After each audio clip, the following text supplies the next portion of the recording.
Assalamu alaikum students. I hope you all are having a good day. Welcome to Psychology Facts by Lara.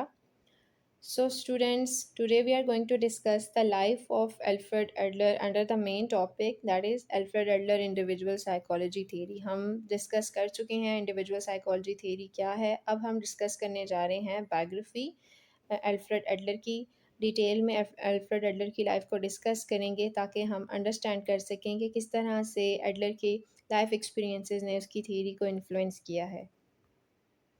सो हम individual psychology discuss कर चुके हैं. आज हम life of Adler Alfred Adler को discuss करेंगे. Next video would be on inferiority feelings, the source of human striving. ठीक है, इसी तरह वन बाय वन हम इन सब टॉपिक्स को डिस्कस करेंगे. तो यहाँ पे रिमाइंडर है कि चैनल सब्सक्राइब कर लें ताकि आपको लेटेस्ट अपडेट्स रिसीव होती रहें.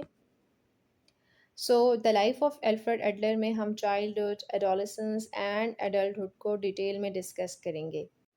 सो एडलर की चाइल्डहुड की अगर बात की जाए तो he was basically ill and because he suffered from rickets. एक विटामिन डी की डेफिशिएंसी से एक बीमारी होती है जिसको रिकेट्स कहा जाता है, जिसमें बोन्स सॉफ्ट हो जाती हैं और पर्सन प्रॉपरली अपने आप को मूव भी नहीं कर सकता. अगर मूव करता है तो उसको बहुत ज़्यादा पेन एक्सपीरियंस करना पड़ता है. ठीक है, और he was aware of his death कि ये डिज़ीज़ मुझे मुझे जो है बीमार डेथ की तरफ भी लेके जा सकती है. Because he new the consequences of this fatal disease just by observing or hearing the conversation between parents and the doctors. ठीक है, इसके साथ साथ he felt jealous from his brother.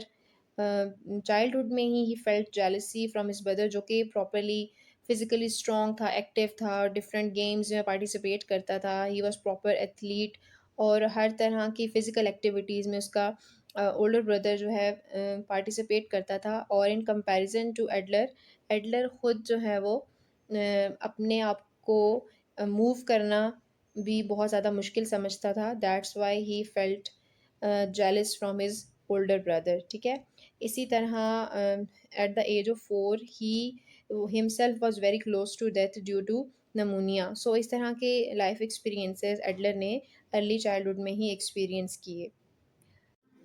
अच्छा जी, now we are going to discuss Alfred Adler relationship with his parents. He was very pampered by his mother due to his sickness. जैसे कि हम डिस्कस कर चुके हैं, he was suffering from rickets and he felt dethrone after the arrival of another baby. जैसे ही new born आया, mother की अटेंशन डाइवर्ट होगी टूवर्ड्स द न्यू बॉर्न. तो he felt rejected at that specific time. लेकिन he was clearly his father's favourite, जिसकी वजह से हम देख सकते हैं कि ओवरऑल जो रिलेशनशिप था with parents, it was normal, stable and healthy. ठीक है, और इन्हीं रिलेशनशिप्स की वजह से और childhood relationship with parents, Adler ने सिगमंड फ्रॉइड के कॉन्सेप्ट्स को डिस्कार्ड किया था, स्पेसिफिकली ऑडिपस कॉम्प्लेक्स को. बिकॉज ये जो एक्सपीरियंसेस सिगमंड फ्रॉइड ने बताए थे वो बहुत ज़्यादा फॉरेन लग रहे थे या रिलेटेबल नहीं थे एल्फ्रेड एडलर के चाइल्डहुड एक्सपीरियंसेस के साथ. ठीक है, they were totally different from Alfred Adler childhood experiences. So generally जब भी आपसे पूछा जाए कि क्या रिलेशनशिप था, कैसा रिलेशनशिप था एल्फ्रेड एडलर का पेरेंट्स के साथ, तो आपने बताना है there was stable healthy relationship with his parents. ठीक है, दोनों के साथ ही, मदर के साथ भी और फादर के साथ भी. सो फादर के साथ बॉन्डिंग की वजह से he also negated the concept of Oedipus complex.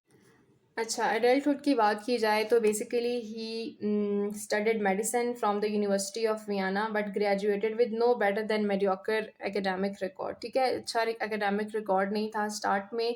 He served as या he entered in the private practice of ophthalmologist और फिर बाद में जनरल मेडिसिन की तरफ शिफ्ट हो गया. Later on he specialised in neurology and psychiatry. ठीक है, और अगर हम बात करें association with Freud, this association was for 9 years. 9 साल जो है वो सिगमंड फ्रॉइड और एडलर की एसोसिएशन रही. और दिस एसोसिएशन बेसिकली स्टार्टेड और बिगेन इन 1902, जिसमें स्टार्ट में फ्रॉइड ने एडलर को और तीन दूसरे फिजिशियंस को अपने घर बुलाया था to discuss the psychoanalysis, ठीक है। आपने याद रखना है कि इन दोनों का रिलेशनशिप इतना ज़्यादा क्लोज नहीं था, लेकिन फ्रॉइड बहुत ज़्यादा प्रेज़ करता था एल्फ्रेड एडलर की कि बहुत अच्छे फिजिशियन है और बहुत अच्छी तरह से पेशेंट्स को डील करता है, पेशेंट का ट्रस्ट ले लेते हैं एल्फ्रेड एडलर, ठीक है। याद रखना है, Alfred Adler was not a student और डिसाइपल ऑफ सिगमंड फ्रॉइड। बहुत सारे स्टूडेंट्स यही समझते हैं कि he was student of Sigmund Freud. Alfred Adler student नहीं था, बस उनकी एक एसोसिएशन कुछ टाइम के लिए डेवलप हुई थी, ना ही एडलर ने कुछ सीखा है सिगमंड फ्रॉइड से, ठीक है। So he mainly at the start joined the Freud psychoanalytical group, लेकिन बाद में अपने पॉइंट ऑफ व्यूज़ या अपने कॉन्सेप्ट्स जब इंट्रोड्यूस किए तो सिगमंड फ्रॉइड को बहुत ज़्यादा इस पे गुस्सा भी आया। He was properly he was totally against Alfred Adler कि क्यों एल्फ्रेड एडलर ने अपने डिफरेंट कॉन्सेप्ट्स जो हैं वो इंट्रोड्यूस किए हैं, जिसमें हम डिस्कस कर चुके हैं कि ऑडिबस कॉम्प्लेक्स को निगेट किया, इस तरह से अनकॉन्शियस की कहा कि अनकॉन्शियस जो है वो इतना ज़्यादा इंपॉर्टेंट रोल प्ले नहीं करती, कॉन्शियसनेस इंपॉर्टेंट रोल प्ले करता है। ये सारी चीज़ें हम आगे डिटेल में थ्योरी में डिस्कस भी करेंगे।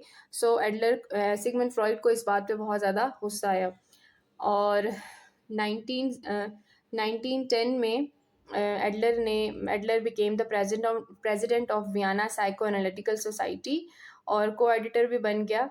But he was very open vocal critic of Freudian theory. वही हम डिस्कस कर रहे हैं कि वो फ्रॉइडियन थ्योरी को ओपनली रिजेक्ट करता रहा या बहुत सारे कॉन्सेप्ट्स को निगेट करता रहा कि ये कॉन्सेप्ट्स जो है वो रिलेटेबल नहीं है।